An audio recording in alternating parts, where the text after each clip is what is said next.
What's going on, man? How y'all doing out there? Welcome to another edition of this BS Podcast Show. I'm your host, the flyest host, the coldest host, whatever you want to call me. I'm just a great host. I'm your host, the Fry Guy, Brandon Fryer. As you can tell from all this noise in the background, we're doing this show on location. Yes, we're here at Rez, the Next Generation nightclub and bar. It's located in the hood. No, it's located on 6926 South Stony Island Avenue. You can call it the hood if you want. We're in the South Shore area. It's a great food here, great drinks, and it's like sports everywhere on every TV right now. They got the NFL Network. I'm watching some baseball on MLB Network. They got women's hoops on right now with UConn and Notre Dame. I mean, NBA TV's on, so I can watch that too. Just tons of sports. There's TVs everywhere, and there's food here they giving me, great drinks. I mean, I'm loving it. I want to thank the owner for allowing me to be here and doing this show live. We got a great show for y'all today, man. I'm talking some hoops. We talking some baseball. We're going to keep it local. We're going to talk about some Bears. We're going to talk about some Bulls. I'm going to throw a little Blackhawks in there, too. We got Joe Ish playing the game full of bull, and we got our winner of our 2014 BS Rap Bracket. I'm going to get into that in halftime, but before I do any of that, let's get you caught up with this BS update. And let's start off in the NBA as Alonzo Mourning, Mitch Richmond, Nolan Richardson, and Gary Williams have been elected to the Naismith Basketball Hall of Fame. There's also been a report that Pistons GM Joe Dumars is set to resign by the end of the season. Also, Minnesota Timberwolves forward Dante Cunningham has been arrested for terrorist-like threats sent towards his girlfriend. This has been his second arrest in the past 4 days for him. In the NFL, John Fox and the Denver Broncos has reached a 3-year extension. Also, Pete Carroll and the Seattle Seahawks also agreed to an extension. The Tennessee Titans released their running back, Chris Johnson. He's already reportedly meeting teams this week. A couple of signings have been happening in the NFL, like Deshaun Jackson signing with the Redskins, Major Wright with the Tampa Bay Buccaneers, tight end Owen Daniels with the Baltimore Ravens, a couple of wide receivers, and Nate Burleson as he signs with the Cleveland Browns, and Jason Avant signs with the Carolina Panthers, and last but definitely not least, Champ Bailey signs with the New Orleans Saints. Also, a trade went down. The Tampa Bay Bucks trade their wide receiver Mike Williams to the Buffalo Bills for a 6th-round pick. In college sports, the Northwestern players will vote on April 25th on becoming a union. That's an important date, so mark that down. In college hoops, Marcus Smart and James McAdoo has declared for the NBA draft.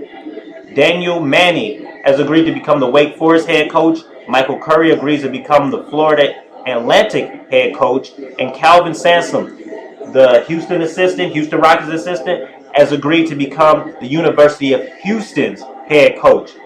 Also, Doug McDermott has been voted the AP Player of the Year, and Greg Marshall has been voted the AP Coach of the Year. As the Minnesota Gophers win the NIT title, and last but definitely not least, UConn wins the NCAA National Championship as Shabazz Napier wins the Most Outstanding Player of the 2014 tournament. And we're going to get into that and more in our first quarter. First quarter here, we're going to talk some NCAA and talk about that national championship game. As UConn, the number 7 seed, defeated the number 8 seed Kentucky. Overall, between these two, I did pick Kentucky to win. And a lot of analysts picked Kentucky to win. Just the way they were playing, the road they had to overcome to get to the national championship game. They played some tough teams. And people's kind of having them as a favorite. I picked them. A lot of experts picked them. Even coaches and certain college players picked Kentucky because of the SEC and the tough conference and them being the overall number 1 team. But UConn, Kevin Ollie and his boys believed in themselves. They didn't need no one else. They believed in themselves, and they know they can do it. And to cap out this crazy college season, it was a great tournament. And having these two teams in here, I know you say, oh man, that's a crazy championship game. It's been a crazy college season. There's so much parity because you had a number 7 seed taking on a number 8 seed. But if you look at the teams that play each other, it's the same kind of powerhouse, the college powerhouse that's been in the national championship. You have UConn, who now has this 4th title since 1999. And then you have Kentucky, who have a total of 8 national championships. So you see these teams always in the national championship game, regardless of seeds. You see the UConns, Kentucky, Indiana, Duke, North Carolina, Kansas, Louisville, Michigan State, UCLA, Arizona. You see these type of college powerhouses always in the national championship game. But there are some exceptions to that. Like a team like Butler that happens to get into the national championship. But normally, you get those same type of teams, those college powerhouses, in those national championship games. And I sent a question out via Twitter to people. And I asked, now with UConn winning its 4th national title since 1999, do you put them in your top 5 college powerhouses? And a lot of people told me yes. And I feel like a lot of people are in a prisoner of the moment. One person, Craig eBay, 52, said, yes, of course UConn's in my top 5. I got them number 4. And ahead of them, I have Kentucky, Kansas, Michigan, UConn, and then Duke. Another person said, yes, UConn's number 1. They're the top of all of them. Another person said, I got UConn right at number 5. Ahead of them, I have UCLA, Indiana, Duke, and North Carolina. Okay, fair. My top 5, I don't have UConn in it. And the reason why I don't have UConn in it, I just go by national championships. And if we're going by national championships, to me, that counts to me as a college powerhouse. And if we're going to start off like that, number 1, I have UCLA because they have 11 national titles. Then number 2, I have Kentucky because they have 8. Number 3, I have Indiana because they have 5. Then number 4, who you could argue could be number 3 too, I have North Carolina because they have 5, along with Indiana. Then number 5, I have Duke because they have 4 national titles. The reason why I know you're going to argue and be like, well, you could have put UConn in there. They have 4 with Duke. But when I think of Duke, the college itself, I think of men's basketball. I think of Mike Krzyzewski. He's coaching Team USA. He's probably the greatest NBA coach or basketball coach or college coach, whatever you want to call it. People would say right now, currently in this modern day, people say that he's the best coach of basketball right now. And then look at the players that they produce in the NBA. Now, granted, UConn do have some players that they produce in the NBA, but Duke has so many. They have so much basketball tradition, so much basketball history, so much highlights there. And when I think of UConn and referring to basketball, I think of the women's team, who won, by the way. They beat Notre Dame tonight as we're doing this show. They are the women's national champions. But I have them winning. And honestly, I feel like people are prisoner of the moment. And the reason why that I feel like they're prisoner of the moment, because if I feel like I asked you this a week or 2 ago, and I asked you who are your top 5 college powerhouses, I don't think people had UConn in there, in top 5. Maybe not even in their top 10. I think people will forget about it. That's just my personal opinion. But I want to give all the credit in the world to Kevin Ollie, who I feel like should be an NBA coach. And speaking of NBA coaches, John Calipari has already been rumored to go into the LA Lakers. Rex Chapman's probably, I don't know what he's doing, by the way, but the Lakers denied it. Calipari denied it. Everybody's starting to deny it. Even Chapman's now going back on his thing. But I can see that happening. Knowing how he is and how he kind of always moves the team left to right, and better opportunity if the money's right or the opportunity's great, he's leaving. I feel like Coach Cal would lose. I feel like Coach Cal would leave for the right opportunity. And the Lakers seem like, to me, that right opportunity. He'll be like a Showtime of defense because they're really key on defense there, and they run a fast-paced type of defense. And I feel like that would work for the Lakers. Then you have Kobe there. I don't know what you're going to do with Steve Nash and the rest of those players. Then you could probably draft like a Julius Randle.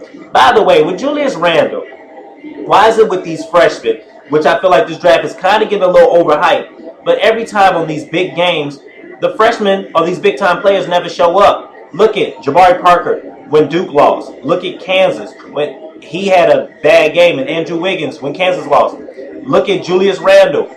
I mean, the guy wasn't there. He was up there looking for the Harrison twins and he was looking for James Young. Like, Julius Randle, if you're going to be the type of player and you're going to be a top 5 pick or in contention for this top pick, you got to learn the ball. I feel like these players, granted, I'm trying to keep in mind that they're freshmen, but I don't feel like they're going to just impact the NBA right away. That's why I feel like this draft is overhyped a little bit. Granted, I feel like they're going to be good, and they might impact it later, but I just don't feel like right away because they didn't really impact college basketball like that. Maybe they need the right system, the right team. I don't know. But to get back to Kevin Ollie and Coach Cal, those are two coaches that I see going to the NBA. I have 3 other ones. One, Fred Hoiberg at Iowa State. I really see him eventually heading to the NBA. Tom Izzo, who already is denying reports about becoming the Piston coach. But I can see Izzo there. And of course, Mike Krzyzewski, he's coaching Team USA. I can see him going, but I feel like he's not going nowhere. But I feel like those 5 coaches, there's more. There's Boeheim and others. But those top 5 right there, I see those coaches can go to the NBA. Also, I'm a little happy that I won against Danae. Send me Twitter response of what should I have her do. I mean, it's going to be funny for me to see what I might have her do. Send me some questions. I might have it. I might put it up on the Tumblr page, or I might do it here on the show, on the podcast show. Who knows? But I know I won. I'm the winner again. Killing it like I said I was. I wasn't talking a lot of crap like Danae was doing. She talked crap, and she didn't back it up because she lost. Now I can gloat. I am a sore winner. Yes, I won. Next quarter. Second quarter here, we're going to get into some MLB. And the first week of the MLB season has came and went. And my first week thoughts, I'm going to give you a surprise, and I'm going to give you my shocker right now. And surprise, surprise, the Miami Marlins are balling right now. I mean, Jose Fernandez is pitching like an NL Cy Young player. Now, I'm not going to say this is going to continue. It's a long season. And trust me, extremely long. That is my problem with baseball right now, that it is so long. The game itself and the season itself. So the Miami Marlins got a lot more games to go. But for right now, they are my surprise team. And Jose Fernandez right now is my NL Cy Young winner. And my shocker goes to the Texas Rangers, man. Prince Fielder is just struggling. Like, I don't know what's up with him. Cincinnati Reds right now got a worse record than my own Chicago Cubs.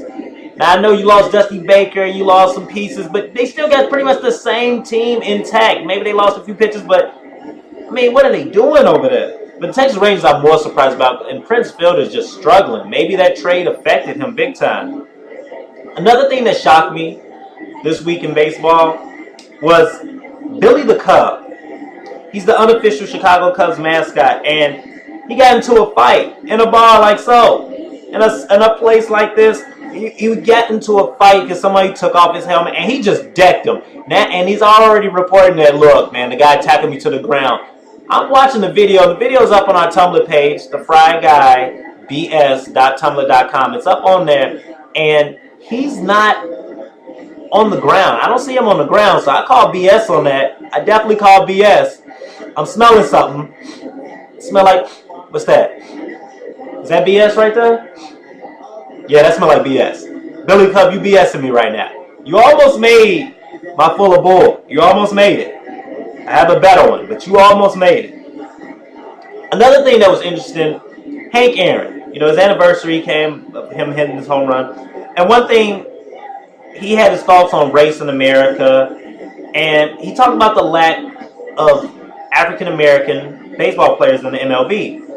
And my thought from that was, me growing up, I played baseball. I was in the Jackie Robinson League. I played also in the Roseland League and the Rosemore League in my old neighborhood. The lack of it to me, or why there's a reason for lack of African-American players or black players in the MLB, it's, as I look around here, I don't see too many baseball fields. It costs a lot of money to get into it. You need at least 9 or 6 players or whatever, how many you need a good amount of people to play the game itself. Basketball, you can play it by yourself. Football, you probably need maybe 1 or 2 people. You can play football by yourself almost, or you can just have 1 other person or 2 people. Baseball, you need more people. So it's more work involved. more funding involved. And to me, I'm already saying I used to be a huge baseball fan growing up. As me getting older, it's just a boring sport. It's too dry. It's not enough action. It's too much, hesitation in between the games. Granted, I like going to a game, but by like the fourth, fifth inning, I'm already tuned out. And the only thing that's keeping me there is maybe the food and drinks, which is keeping me here right now because food and drinks here are just awesome. But I think that's the reason why there's a lack of African American players in the MLB.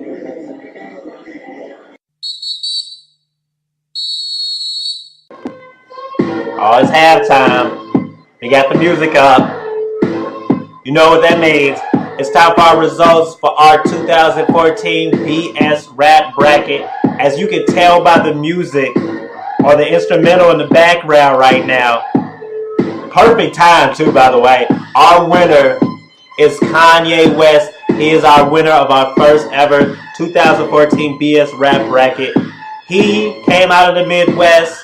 He took on Kendrick Lamar, beat him, and then took on Drake in the championship. And he barely beat Drake, by the way. He had 52% of the votes. You can check out the rest of the whole results on our Tumblr page. That's thefryguybs.tumblr.com. Check it out there. You can see the full results and more. One thing I'm going to do to improve this, I might continue this next year and stuff like that. One thing I'm going to do is more playing games. Have a playing game for maybe the Midwest, playing game for the South, playing game for the East, and a playing game for the West, besides just one playing game. So probably 4 playing games, just how like the NCAA tournament is. So I'll probably do that as well. Also, another thing that I might do is probably do it a little bit early. You know what I'm saying? Because then I don't have to do the double voting. So that's one thing I'll probably do. And who knows? Maybe it won't be a rap bracket. Maybe it'll be a television bracket. Maybe it'll be a NBA player bracket. It could be anything. So, send me what would you like me to improve on. Send it to me via Twitter. How'd you like this bracket? Did you like it? Do you want me to continue it? Do you want me to do something different to it? Or do you want me to change it or put new things in it? Tell me. I love feedback. You know I love feedback. That's why I do this show, do feedback here. Speaking of our loser, Drake, by the way, I wonder is he going to bandwagon jump again? Because if you saw the national championship game, he was all Kentucky. He been a Kentucky fan forever. This video is where he said, I've been a Kentucky fan forever. But once they lost, he was up there taking pictures. Rip Hamilton, he's taking pictures, with. It's crazy what he's doing now. I just he's a bandwagon jumper. That's what he's doing. They're making fun of him right now. I love the thing that UConn sent to him, by the way. They said they're going to hand him a business card, since he's a fan of UConn, and tell him, we made it.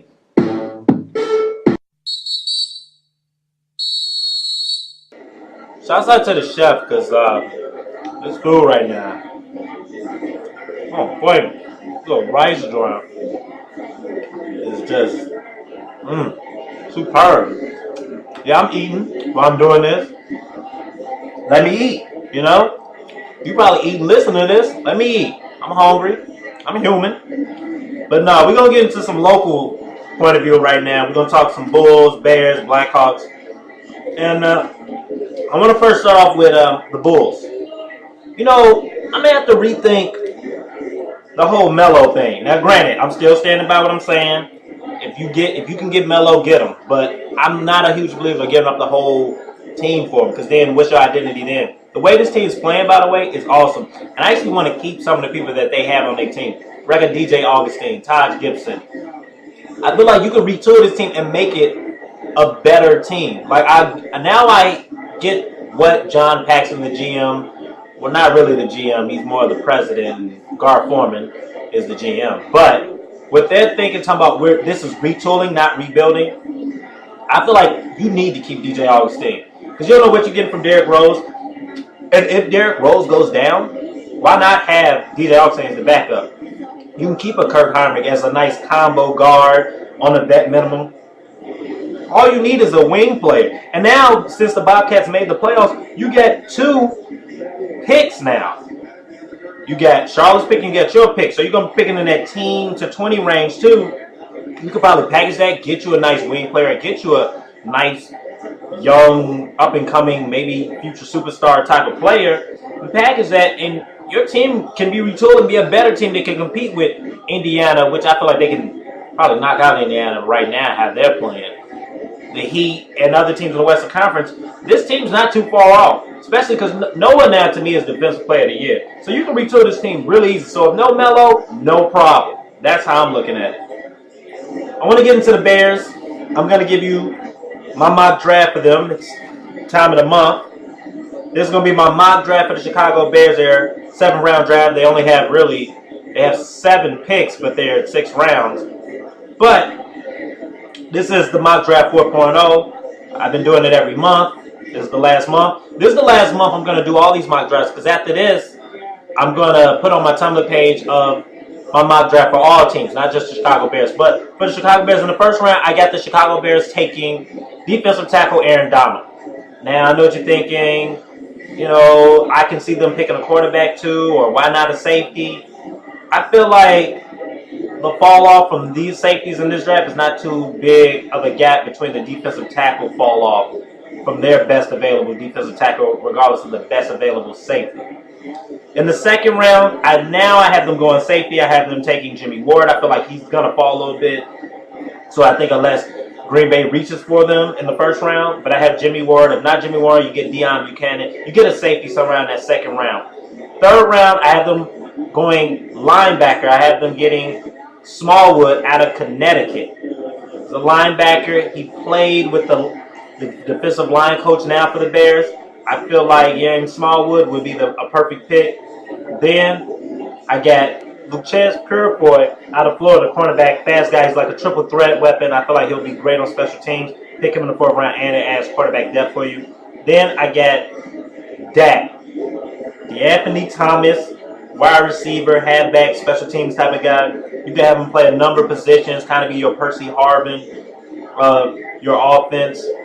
Create things, kind of have some packages for him. He could be your new Devin Hester, I feel like. Get him in the 5th round. Then 6th round, I got them taking Ethan Westbrooks. He was the MVP of the East-West Shine game. He's a defensive end. I feel like you can never get too many defensive ends or defensive linemen. You need as many as you can, especially how badly injury-prone that the Bears have been this past season. And then last week, I got them going to quarterback development. Jordan Lynch, I've been staying with this guy, quarterback, Northern Illinois. Pick him up, develop him, you know, and give him some time because you got Jay Cutler there. You got a lot of there. And quickly, on the Blackhawks, real quick, I like how they're playing. They've been on a 3-game winning streak. You got Jonathan Odoye coming back. Granted, they had Saad. He benched him. Quinville got this team playing right because even without Kane and Taves, they've been managing this team well. They've been playing well. They had a different velocity. He knows how to play with these guys. And I feel like hopefully they can all come back in time, gel right, and get ready for the playoffs. I don't think they're going to get that 2nd seed against the Avalanche. I don't think they're going to get that. I think they're going to be that 3rd seed. That's just my opinion. But still, just make sure they gel together, and I feel like they'll play right. This food is delicious, by the way. Next quarter. Okay, it's time for my favorite segment of the show. It's called Your Issue. Send me your questions via Twitter. That's @ThisBSShow. And I'll answer them right here on our segment, Your Issue. Let's start off with the first question. Weedy's So For Me. What is up with these names, man? I always got to hesitate when I say these names. But Weedy's So For Me said, do you agree with Larry Sanders on marijuana being legalized? Look. He got caught and he got suspended for marijuana. I think this is the 2nd time being suspended, by the way. He said he believed in his medical purpose. Look, I believe he's just a man that loves marijuana. And of course he's going to just say that. But right now, if it's illegal, don't do it. If it's legal, hey, it's your choice. Me personally, do I think it should be legalized? Why not? I feel like it don't really harm nobody. If you legalize it, it'll be okay. If you don't have to worry about certain things and like little small issues like this. Not saying that Larry Sanders' issue is small, but like, like there's other things to kind of worry about in the world. The marijuana. Sorry, I'm eating this food. That's why I'm just hesitating so much. And it's just, the food is delicious here. Next question. Me So Thirsty One said, T.O. wants to be the first black bachelor. So, with that being said, who do you see as your celeb dream girl? Look, the obvious choice is saying Beyonce because she's Beyonce. And granted, I used to like her in the beginning because everybody else loved Beyonce and I wanted to be different. But people who know me know I love me some Lisa Ray. Lisa Ray is that girl for me. She used to be in the Players Club. Just type in Lisa Ray. Man, Lisa Ray to me is a beautiful celebrity. That's the one is my dream girl celebrity-wise. Last, the homie Hove. What's going on, Hove, man? Hove hit me up. Second time he did. He said, if I won that $1 billion perfect bracket, what would I have done with my money? First thing I would do, realistically, I would want to buy and own my own sports team. I want to be like Jerry Jones, so I can have players in my suite watching the national championship game, have my own players, and I have the presidents kicking it with me, have me and Obama just chilling, watching the game or something like that, probably watching the Bulls, you know what I'm saying? Play like that'd be awesome for me. If I could own a Chicago team, that'd be awesome for me. Another thing I do, I probably like buy a rap label, make it bigger and stuff like that. You know, own my own rap label. Because I like music and sports. So those are my main two things. If I want to do something crazy, you know, I'm rich. I got $1 billion. I would have theme music. I would want my own theme music. As a matter of fact, hold on. I would have theme music like this. Hold on. Let me see. Can we get that music going? Can we play that music real quick? Yeah, we could play that. Yeah, let's play that. This is what I would do. I would have my own theme music, man. And when I would have my own theme music, like I would have something like this. Turn that up a little. Turn it up. Can y'all turn it up?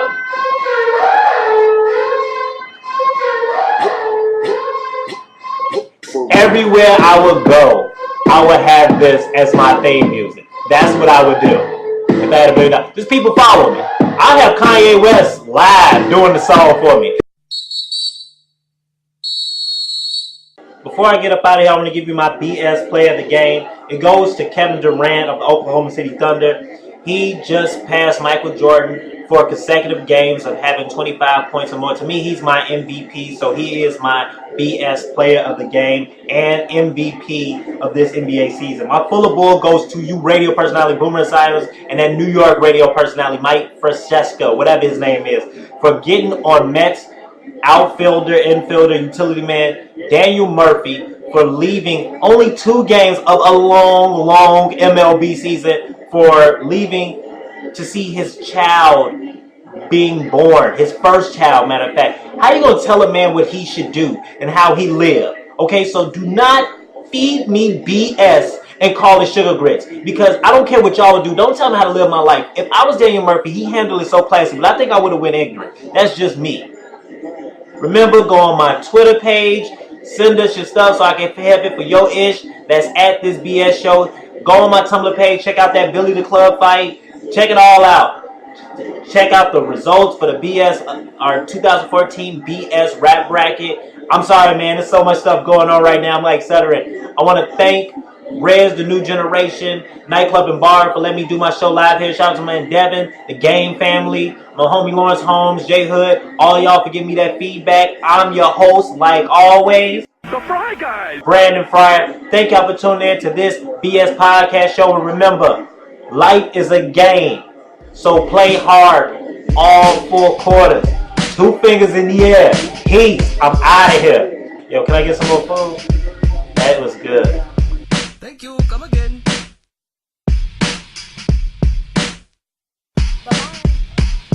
Tripping. I'm out of here anyway. Peace out.